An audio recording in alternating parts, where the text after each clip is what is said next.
I just want to tell y'all I appreciate y'all tuning in and watching my videos. The one thing that would be awesome if you'd subscribe and like and comment. And stay tuned. These are going to be some pretty interesting videos. We fixing to get into some showing up work.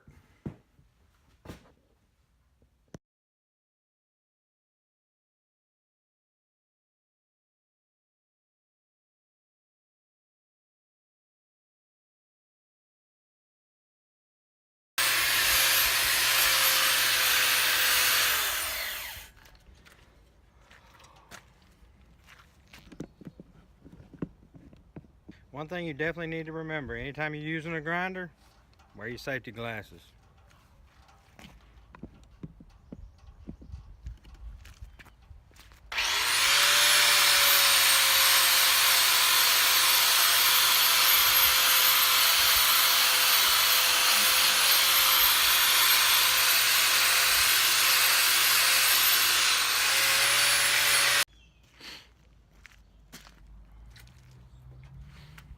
Yeah, measuring what we have here. We've got 3 feet and 3 foot 6 inches. So what I think I'm going to do, the anvil, we're going to make the anvil 1.5 feet long. So we're going to mark this at 1.5 feet.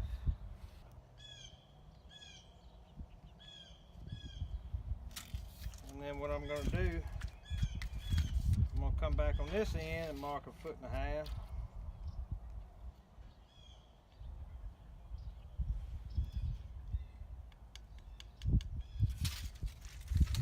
That way I know I have exactly 1.5 feet.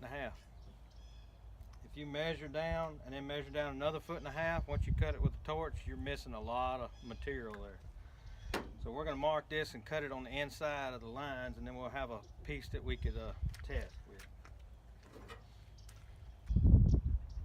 Because we're definitely going to need a piece to test with.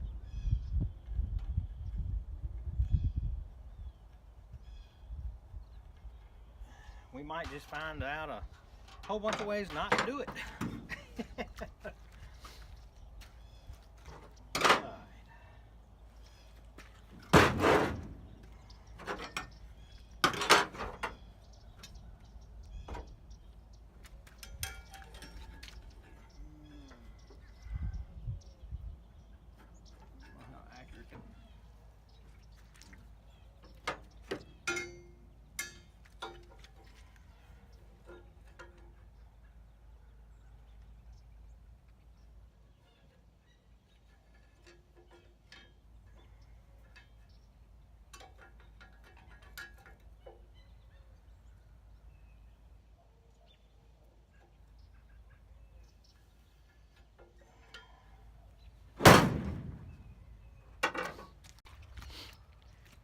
One thing to remember when you're cutting with a cutting torch, a lot of times I don't use cutting glasses because it's thin metal, but on this really thick metal, you don't realize how bright that metal's going to get when you're cutting it. So make sure you use your cutting glasses. Oh, and another thing, this stuff is heavy. If y'all decide to do this, be careful, because it'll mash your finger right off if you flip it over the wrong way.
Missed the spot.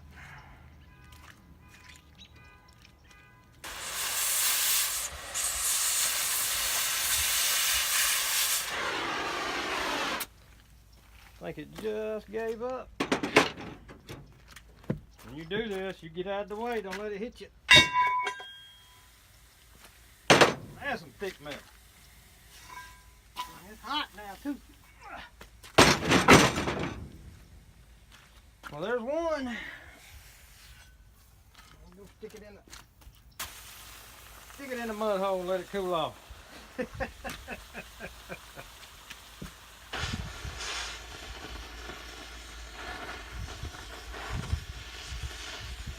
thing you want to do, you always want to warm your metal up before you start cutting it. It cuts a lot easier after it's warm.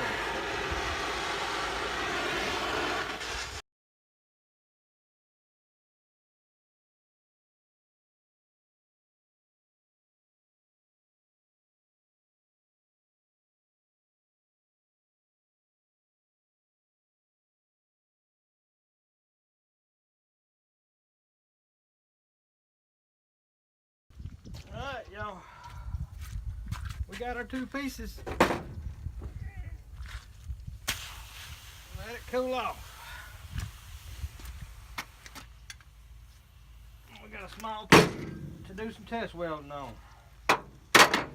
Once all that cools off, I'm gonna clean it off and look at it good. And see what we're gonna have to do to square up the edges and stuff. But that's the first step. It's gonna be an awesome anvil.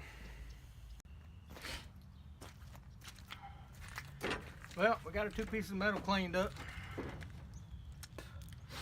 I think this is gonna turn out really good. Like I didn't tell you in the other video, on the top of this, one side is kind of rounded, one side is kind of square. I think I'm gonna kind of leave it that way, and the way I'm looking at it, when I push them together, I'm going to leave this side square, and the rounded edge is going to fit into the square edge just like a little notch there. It's going to be a good welding spot. I won't have to V it out too much. But yeah, one thing to remember when you're cutting really thick pieces of metal, hell, anytime you're cutting any metal, before you hit it with a hammer, make sure it's cut all the way through. Or you could, tear some shit up. So just be careful, be extra careful. Like I had this other piece of metal on the back of it holding it up after I cut it off. Well, I thought I'd cut it all the way through, but I'd missed one spot. But y'all need to be extra careful whenever you're doing stuff like this. One thing to remember, if you've never done anything with metal, if you're working with a piece of metal and you're getting one end hot, don't ever hold that piece of metal with a bare hand and cool it off. Because as soon as you put that hot spot in the water, the heat of that metal is going to run the opposite direction. I know that from experience. But that's just a little bit of information for anybody that's just now starting out to mess around with a cutting torch or welding or anything. When you cool your material off, make sure you got gloves or holding it with pliers or something, because that heat, it will run away from that cold water and most likely run right to where you're holding it. Well, that's about it for today. Well, y'all stay tuned, like, subscribe. Yeah, I'm saying it. Tell your friends. We will see y'all next time.